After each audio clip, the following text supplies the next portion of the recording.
どうもこんにちは。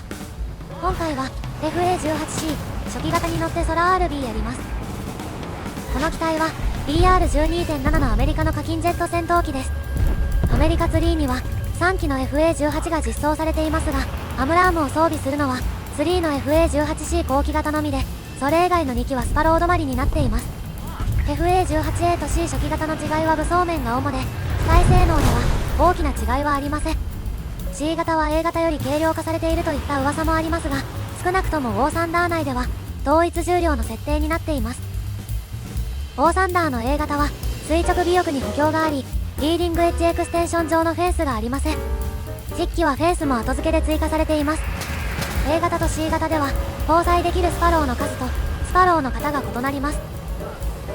スパロー P の基本的な諸言はスパロー M と同一で、誘導方式に管制誘導とデータリンクが追加されています。これまでのスパローと違い、5機で目標を再捕捉することでミサイルの目標情報を更新できるため、信頼性が向上しています。発射後に目標を変更できますし、R27 などのような暗殺運用も可能になっています。FA18 の機体性能もなかなか優秀です。非常に高い運動性を備え、AOA リミッターの解除が可能になっています。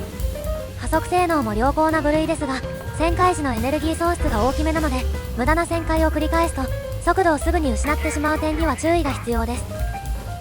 アビオニクスも非常に優秀で、機種名表示の出る ANALR67 レーダーワーニングレシーバー、レーダーは NCTR に対応した ANAPG65 を装備しています。ANAPG65 の NCTR はハードロックした目標の大まかな種別を表示するにとどまりますが、敵ミサイルに対してスパローを使用するようなミスを防げる点で有用です。対抗手段は60発と少々物足りなさを感じますが、使用回数で見れば平均的なラインには届いています。 FA18C 初期型は良好な機体性能に優秀な武装を取り揃えているので、 BR12.7 の中でもかなり強力な機体の一つに入ると思います。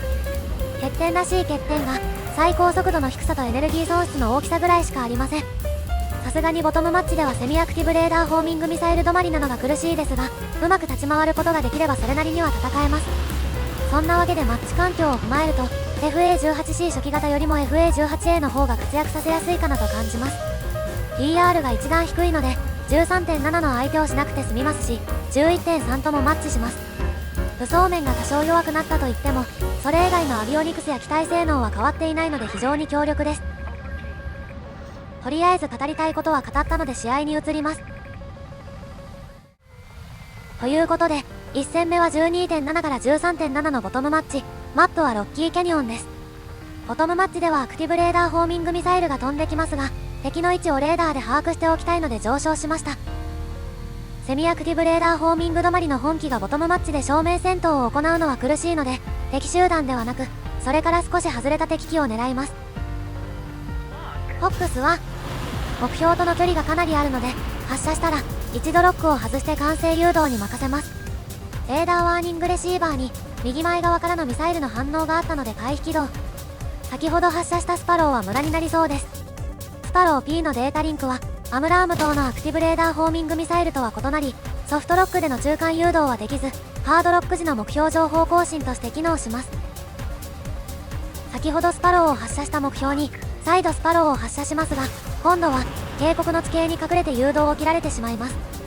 再捕捉すれば誘導を再開できましたが、 ACM への切り替え判断が遅く、キー操作にももたついたので、このスパローも無駄にしました。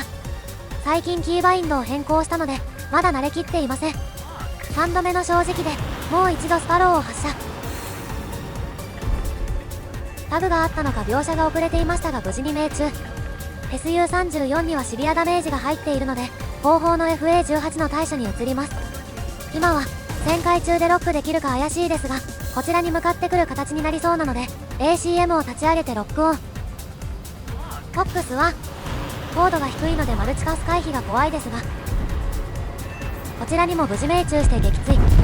命中直前にミサイルを発射していたので、私とは別の見方を見ていたようです。これで警告部分にいる敵は排除できたので、上昇して山側の敵を見てみます。10秒後です。左側に敵機が2機いたのでそちらの対処に移ります。SU33 と J10 でどちらも格上ですが、この距離では逃げ切れないので覚悟を決めます。まずは手前の SU33 にフォックスはこれも地面が近いので当たるか不安です。反撃狙いで機首を上げてくれたのでスパローが命中。続けて J10 を狙います。この J10 も地面付近を飛んでいますが、何も撃たないよりはマシだと割り切ります。反撃が飛んでくるかと思いましたが、何事もなく無事に J10 を撃墜。さっと周囲を確認しましたが、少なくとも視認範囲に敵はいないようなので、レーダーで敵を探してみます。10秒後です。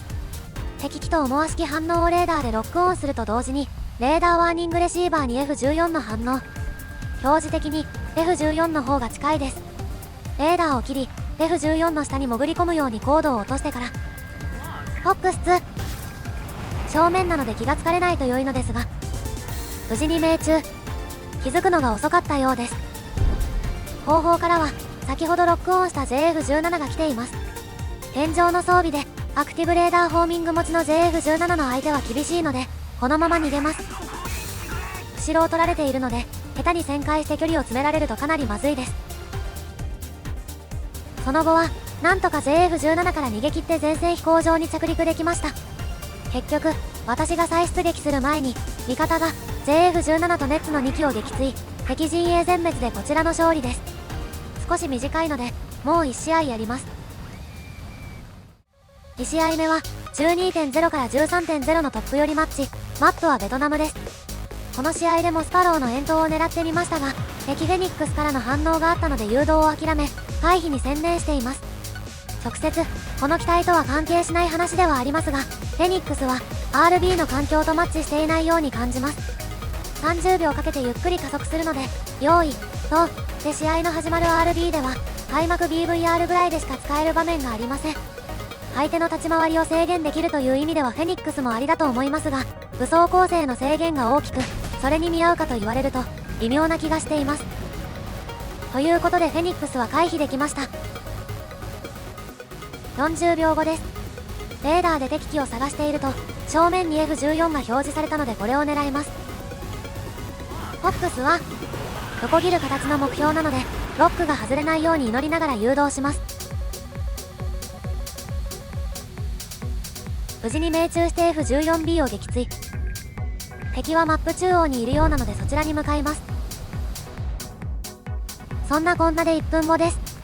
マップ中央まで来ましたが、この辺りの敵は味方が排除するだろうと判断。レーダーワーニングレシーバーに反応がある F14 の方向に向かいます。おそらく敵の前線飛行場です。レーダーを合わせると3つ反応があります。まずは一番前に出ている目標を狙ってみます。レーダーロックして、フォックスは F14 相手なのでフェニックスやスパローでの反撃を想定し、少し機種をずらしておきます。今のところうまく誘導していますが、相手が回避軌道を取らない保証はありません。案の定敵の回避軌道でロックがチャフに移りました。再補足してもう一発スパローを発射しますが、テールオン状態で追いつくまでに時間がかかるので、こちらに向かってくる別目標に切り替え、ここでチキって最後のスパローも発射していますが、先ほどのスパローも誘導していたので必要なかったです。ということで F14A を撃墜。あとは先ほどスパローを回避した F14 ともう1機の F14 です。レーダーワーニングレシーバーでは左右両方の前側に反応があります。右側からミサイル警報。すぐ近くに F14A がいました。今見えているミサイルはフェニックスなのでほとんど無視できます。F14 が突き上げる形で仕掛けてきたので適当に旋回。後ろを取るために AOA リミッターを解除して一気に曲げますが、もう1機の F14 からの発射警報。旋回を一旦中断、敵ミサイルの回避を優先します。レーダーワーニングレシーバーにはミサイルの表示があるので、これもアクティブレーダーホーミングミサイルです。なんとかノッチしてミサイルの回避に成功しました。今回はフェニックスだったので良かったですが、パクールであれば怪しかったですね。それはそれとして F14 の位置を見失いました。音はするのでそう遠くはないはずですが、後ろにいました。もう1機の F14 も気がかりではありますが、このまま後ろの F14 を放置してもまずいのでこちらに対処します。こちらが突き上げる形で不利ではありますが、相打ちまで持っていければ上々でしょう。F14 にクリティカルヒット。こちらは左垂直尾翼にダメージです。速度がないので急いで機種を落として回復に努めます。もう1機の F14 は近くにいるはずです。ざっと周囲を確認。いました。先ほどクリティカルを与えた F14 には撃墜判定。AOA リミッターを解除して一気に旋回。相手の予想進路上に機種が置けたので適当に銃撃。一応クリティカルが入ったのでゆっくり落ち着いて狙います。レーダーでロックしているのであとは表示に合わせて射撃すれば当たります。敵機炎上。撃墜。これが最後の敵だったようで試合終了。プレイ自体はかなりガバガバでしたがこの試合は4機撃墜できました。もともと旋回性能が高い機体ですが AOA リミッターを解除できるおかげで格闘戦では無類の強さを発揮します。冒頭でも述べていますが最高速度とエネルギー消費の激しさ程度しか欠点がない非常に優秀な機体です。 FA18C 初期型は課金機ですがこの機体の購入をおすすめするかと言われると個人的には微妙なラインです。せっかくお金を払うなら通常ツリーでは乗れない機体が欲しいと考えてしまいます。どうせなら複座の B 型や D 型が欲しかったななんて考えてしまうのは贅沢でしょうか。強さ的には問題はありませんが非常に高額なパックなので購入する際にはよく考えてから購入しましょう。以上 FA18C 初期型でした。チャンネル登録や高評価をしていただけると嬉しいです。ご視聴ありがとうございました。